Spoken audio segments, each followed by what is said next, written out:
बघा साहेब इथे या, तुम्ही बघितलं पुढचा बैल तुम्हाला फोन केला तेव्हा ते लोकांनी काय सांगितलं 4 माणसं फसले? हा असं सांगितलं. आणि इकडे आल्यानंतर बोलले का ते सगळं कोण नाही बोलतो, माझं कोण नाही बोलते, फक्त ते माणसं तिकडे काही त्यासाठी गाडीचं काम करतात. 100% गोळ आहे, 100% असं 100% गोळ आहे याचा. आता तुम्हीच सांगता, मला सांगितलं की 4 माणसं फसली, आता बोलतो तुम्ही माणसंच नव्हती. आम्हाला हाजरी बुक नाहीये, आज कोणी आलंच नव्हतं. मग आम्हाला सांगितलं की मी हे पडलं, मग आम्ही सगळ्यांना घरी पाठवलं. नमस्कार, ॲक्शन फास्ट न्यूजमध्ये आपले स्वागत.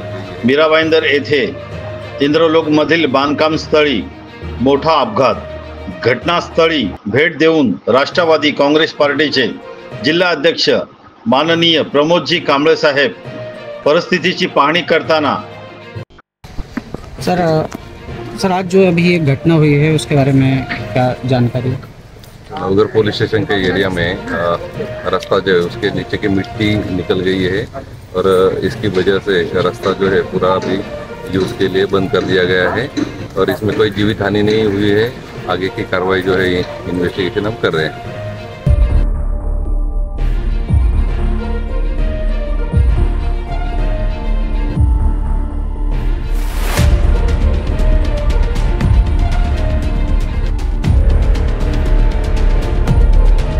महानगरपालिकेच्या अधिकाऱ्यांनी कॉन्ट्रॅक्टरवरती फौजदारी गुन्हा दाखल करून योग्य ती कारवाई करण्यात यावी व त्याचे कॉन्ट्रॅक्ट रद्द करण्यात यावे।